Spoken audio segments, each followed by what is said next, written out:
Olá pessoal, nesse vídeo eu vou falar sobre um assunto, uma notícia que saiu recente sobre licenças compulsórias. Eu vou mostrar aqui. Isso aqui foi uma matéria chamada na Sputnik Brasil, que fala: pelo bem público, o Brasil é pioneiro na quebra de patentes e remédios. Confira os casos. Ele usa essa expressão quebra de patente e ali ele faz referência lá às licenças compulsórias, né? Dada a emergência nacional, interesse público pelo medicamento, o artigo 71 permite suspender esse direito e o licenciamento compulsório da patente, manobra popularmente conhecida como quebra de patente. Então ele vai listar aqui 4 casos de patentes quebradas, segundo ele, no Brasil. Ele vai citar o caso da AIDS, da hepatite C, das doenças autoimunes e do Soliris. Então, os medicamentos, então, seria, da AIDS seria o Efavirenz, da hepatite C seria o Sofosbuvir, das doenças autoimunes seria o Stelara e o Soliris, que é para uma doença de hemoglobinúria paroxística noturna, HPN. Bom, vamos conferir se isso é licença compulsória mesmo?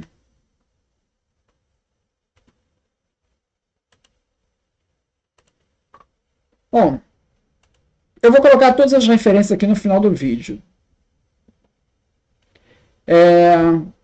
Então, a licença compulsória está lá na Lei 9279, Lei de Patentes. Essa questão ela foi tratada no meu livro aqui, no meu livro Introdução ao Sistema de Patentes. Ali na página 289 fala: durante a LPI, quantas licenças compulsórias foram aplicadas? Eu só falei de uma, que era do Efavirenz, da AIDS. Tá? Teve ameaças ali no Caletra, não sei o que, outros casos, mas efetivamente licença compulsória foi aplicada a uma. Agora ele está dizendo que teve 4. Bom, será que avançou o número de licenças compulsórias? Bom, primeiro caso, Efavirenz. Efavirenz são 2 patentes. Uma patente que é a PI 110.0250, é um pipeline, ela foi concedida em 99, e a PI 960.8839, que foi concedida em 2005. Tá? Então, nesse caso, você teve realmente um decreto, o decreto 6.108 de 2007, de 4 de maio de 2007, que emitiu licença compulsória do Efavirenz para fins de interesse público, por interesse público e fins de uso público não comercial dentro do Programa Nacional de AIDS. É interessante o artigo 2º desse decreto, que ele diz assim: a remuneração do titular de que trata o artigo 1º é fixado de 1,5, ou seja, 1,5% sobre o custo do medicamento produzido e acabado pelo Ministério da Saúde ou o preço do medicamento que lhe for entregue. Então, veja, até aqui você já fica claro que não é, porque a ideia de quebra de patente parece que o titular não tem direito a nada. Então você vê que aqui no decreto de licenciamento compulsório, né, o titular tem direito a 1,5% do custo do fármaco produzido no Brasil. O Luciano Póvoa, ele tem um estudo aqui sobre essa questão do que a gente aprendeu com esse licenciamento compulsório do Efavirenz, e ele vai dizer assim: dessa forma, do ponto de vista técnico, há um consenso entre os especialistas. A quebra de patente não traz benefícios no curto prazo. Quando o Brasil quebrou a patente do Efavirenz, o Instituto de Tecnologia em Fármacos, Farmanguinhos, levou 1 ano e 9 meses para produzir a versão genérica do medicamento, mesmo tendo investido previamente na construção de uma capacidade técnica. Tá? Essa informação é confirmada aqui pela Agência Saúde, aqui uma notícia de 2009, então, portanto, 1 ano e 9 meses depois, né, que fala que foram entregues 2 milhões das 15 milhões de unidades programadas pela Fiocruz para este ano, no caso 2009. Então, é o primeiro lote do Efavirenz Nacional, saiu aí em fevereiro de 2009. Lembrando que essa é uma patente pipeline, né? A patente pipeline, o pipeline é um mecanismo que estava previsto ali no artigo 230 da Lei de Propriedade Industrial, que regulava a possibilidade de regularização de patentes concedidas no exterior em áreas antes não protegidas pela legislação brasileira, como fármacos, químicos e agroquímicos, O artigo 230 diz assim: poderá ser depositado pedido de patente relativo a substâncias, matérias ou produtos obtidos por meios ou processos químicos e a substâncias, matérias, misturas ou produtos alimentícios, químico-farmacêuticos e medicamentos de qualquer espécie, bem como os respectivos processos de obtenção e modificação, para que sejam por quem tenha proteção garantida em tratado em convenção em vigor no Brasil, ficando assegurada a data do primeiro depósito no exterior, desde que seu objeto não tenha sido colocado em qualquer mercado, por iniciativa direta do titular ou de terceiro com seu consentimento, e não tenha sido realizados por terceiros no país sérios e efetivos preparativos para a exploração do objeto do pedido ou da patente. Então, veja, mesmo que a patente não tinha mais novidade, ela poderia ganhar patente aqui no Brasil dentro daquele prazo de 1 ano. Quer dizer, ali foi aprovada em 96, 96, 97, abriu-se aí uma janela de 1 ano, foram dadas entradas uns 1.000 e pouco pedidos de patentes pipeline. Um deles foi esse do Efavirense, que é a patente que na época era PP, né? PP 110.0250. E depois foi renumerado isso para PI 110.0250. Por isso, quando você coloca PI 110.0250, você vai ter dois números. Um é o PI 110.0250 mesmo, o de 2001. E o outro é o pipeline. É o pipeline, tá? Então, essa patente é uma pipeline e teve licenciamento compulsório, tá? Então, ok. Esse é o primeiro, é Favirense, está na lista lá, tudo bem. Vamos ao segundo. O segundo é Estelara. Estelara PI 01, PI 011, né? 3109. PI 011 3109. É uma patente da Johnson Johnson. É um medicamento usado para tratar doenças autoimunes, como psoríase, doença de Crohn e colite ulcerativa. Ela foi depositada em 2001, foi concedida em 2017 e na concessão está lá. Fica concedida por 10 anos contados a partir de 7 de fevereiro de 2017. Então, iria até 2027 a vigência dessa patente, inicialmente, pela concessão. Tá? Então, aplicou-se aqui o parágrafo único do artigo 40. Parágrafo único do artigo 40. Isso, veja, foi concedido em 2017. Acontece que o Supremo Tribunal Federal, em 12 de maio de 2021, ele decidiu pela derrubada dessa extensão do prazo de patente previsto no artigo 40. Porque pelo parágrafo único do artigo 40, você contava 10 anos contados da concessão. Como levou mais de 10 anos para conceder, você ficava com mais de 20 anos. Né? Vamos supor que levou 11 anos para conceder. Você vai ganhar 10 anos da concessão. Você vai ficar com 21 anos contados do depósito de vigência. Então, quando entra nesse parágrafo único, né, do artigo 40, você acaba dando patentes com mais de 20 anos, tá? Que é o caso dessa aí, porque ela teria, como foi depósito em 2001, teria de terminar em 2021, mas ela vai terminar em 2027, tá? Tudo bem. Aí teve uma decisão judicial, isso aí foi a decisão do Supremo Tribunal. Supremo Tribunal, que então ela decidiu pela derrubada do direito de extensão da patente previsto no artigo 40, do parágrafo único do artigo 40. A suspensão se aplica apenas aos pedidos ainda não concedidos pelo INPI, não valendo para pedidos de patentes concedidos, cujo período de extensão já se encontra em vigor. Como exceção, a suspensão se aplica também para os pedidos concedidos e relacionados às áreas farmacêuticas e equipamentos médicos. Né? Para esses é imediato, ou seja, vai ter o corte na vigência imediato. Tá?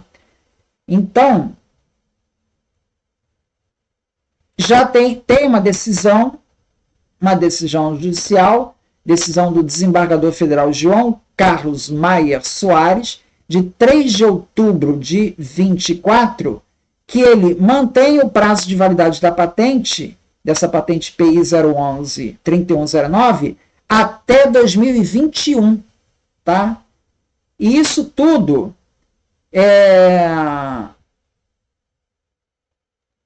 vem por conta dessa... a decisão de a Johnson Johnson havia argumentado que a análise do seu pedido demorou mais de 15 anos, o que justificaria a prorrogação do prazo de validade da patente. A patente foi depositada em 2001 e concedida em 2017. No entanto, em 2021, o NPI ajustou o prazo de vigência para 20 anos, conforme a decisão do Supremo, que declarou inconstitucional o parágrafo único do artigo 40 da LPI, que permitia a extensão automática dos prazos de patente. O magistrado concluiu que a prorrogação solicitada pela empresa violaria os prazos fixados pelo STF. Então, veja, essa patente iria até 27, mas teve a decisão do Supremo que acabou com esse parágrafo único do artigo 40, e aí o NPI, de imediato, como é medicamento, né, aplicou essa decisão do Supremo, e aí reduziu ajustou o prazo de vigência dessa patente para 20 anos, em 2021. Foi ajustado para 20 anos, tá? Então, daria de 7 de 8 de 2001, viria até 7 de 8 de 2021, tá? E essa decisão foi mantida por decisão do desembargador João Carlos Maia Soares, tá? É uma decisão do TRF1. E o NPI já publicou, então, 19.1, em que fica mantido o prazo da patente até 7 de 8 de 2021. Tá? Então, foi quebra da patente? Não tem nada a ver com licenciamento compulsório. Esse caso daqui de Estelara tem a ver com vigência de patente. Não é licenciamento compulsório. Tá? Vamos, então, ao terceiro caso. Sofosbuvir. O Sofosbuvir, ele, então... ele é um medicamento usado, é um inibidor da polimerase NS5B do vírus hepatite C, comercializado pela Gilead Sciences, sob o nome comercial de Sovaldi. Tá? Na verdade, são várias patentes. Tá? Tem várias patentes aí relacionadas com esse medicamento. Agora, particularmente com relação a uma dessas patentes, tá? API 041-0846, tem uma decisão liminar do juiz Rolando Valcir Spanholo, de 23 de nove de 2018, que anula a concessão da patente. Essa patente foi concedida, então, por uma liminar, essa patente foi anulada. Tá? Só que essa liminar foi revogada, conforme está publicado no site do NPI, né? Em 2 de janeiro de 2019, e a patente, então, ela foi concedida, tá? Está concedida com vigência de 20 anos, contados a partir de 2004, tá? Que é o depósito. Tá? Então, é a patente 20 anos, contados de 2004, não tem extensão nenhuma. Tá? A patente foi concedida conforme a DIN 5529, que é essa decisão do Supremo Tribunal Federal, e pronto, é isso daí, está se questionando, então, a anulação dessa patente judicialmente, né? A última publicação do NPI, ela consta como de 15 de fevereiro de 2022, que ela é uma patente que está sub judice, tá? Então, ainda pode ter alguma reversão, mas de qualquer maneira, o que está se decidindo ali é a questão da anulação do ato do NPI, não é a licença compulsória. Na liminar, chegou-se a levantar uma questão ali sobre licença compulsória, mas o fato é que está se anulando a patente, anulou-se o ato administrativo, depois esse liminar caiu. Bom, de qualquer maneira, isso não é licenciamento compulsório, a decisão da liminar não vai no sentido do licenciamento compulsório. Então, novamente, se eu for de Buvir, também não se aplica nesse caso aí. O quarto caso que está na reportagem é o Solaris, que é o PI 950-7594, da Alexion Pharmaceuticals, uma empresa americana. Tá? Essa patente ela foi concedida em 10 de agosto de 2010. Tá? Ela tem um depósito 95, lá com seus 20 anos, iria para 2015. Agora, o que acontece? Ela é uma patente mailbox. Tá? O que é mailbox? O sistema mailbox ele é um sistema que está relacionado também, está lá previsto na Lei 9279, de 96, O meio box está relacionado ao reconhecimento pelo Brasil da possibilidade de patentes na área de agroquímica e farmacêutica após a adesão do Brasil ao Acordo TRIPS em 95. Né? O Brasil aderiu ao Acordo TRIPS, mas não tinha ainda, naquele imediato momento, a lei em vigor. A lei veio logo em seguida, em 96, mas teve um intervalozinho aí. Então, as patentes que caíssem nessas áreas aí, que passariam a ter patentes, né, agroquímica e farmacêutica, passariam a ser concedidas de patentes, ficaram numa espécie de um limbo, né? Porque elas estão para ser matéria considerada patenteável, né? Mas a lei ainda é antiga, porque a lei nova ainda não foi aprovada. Então você fica aí numa caixa de correio, num mailbox, tá? Aguardando o início da vigência da nova legislação. Então o mailbox do Brasil não foi tão grande assim, foi um ano e pouco de mailbox. Essa patente foi uma mailbox.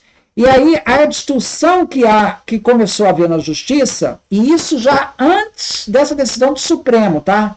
Parágrafo 1 do artigo 40. Antes disso, começou uma discussão ali, saber se ela tinha direito ao parágrafo único do artigo 40 por conta dela ser um mailbox. Em 2018, em 23 de abril de 2018, então, 2018 está bem antes da decisão do Supremo, tá? Que revogou o parágrafo único do artigo 40. Em 2018, a terceira turma do Supremo Tribunal de Justiça, da STJ, confirmou o julgamento do Tribunal Regional Federal da 2ª Região, que fixou em 20 anos o prazo de proteção da patente do medicamento Soliris, né? Contados a partir da data de depósito, feito em maio de 95, pelo sistema Mailbox. O remédio atualmente vendido para o governo federal por cerca de R$17 mil por embalagem. É utilizado para o tratamento de hemoglobinúria paroxística noturna, enfermidade que afeta o sistema sanguíneo. Tá? Então, é essa decisão aí do Supremo que confirmou a vigência da patente. Então, o NPI publicou em 23 de fevereiro de 2021, 19.1, informando essa decisão judicial. Então, diz assim: tendo em vista o transitado em julgado do acordo que deu provimento à apelação do NPI, a fim de julgar a procedente o pedido e declarar a nulidade parcial da patente de invenção, PI 950-7594, readequando seu prazo de vigência para 1º de maio de 2015. Então, o prazo dela foi depositado em 1º de maio de 95. Joga 20 anos, 1º de maio de 2015. Então, esse é o prazo. Ele não tem direito à extensão, tá? Não tem direito à extensão. Mas isso, novamente, isso é uma questão que tem a ver com a extensão, a vigência da patente, e na decisão não tem nada de licenciamento compulsório. Então, essa do Soliris não tem nada de licenciamento compulsório, do Sofosbuvir levantou-se ali um licenciamento compulsório na liminar, mas não é essa decisão nem da liminar. Liminar esta que já foi até revogada, então também não é. O Stelara também não é uma questão da aplicação lá da decisão do Supremo, de vigência de patente. Então, conclusão, a única licença compulsória efetivamente aplicada continua sendo ao do Efavirenz, que é do medicamento da AIDS. Então, é isso. Muito obrigado, então.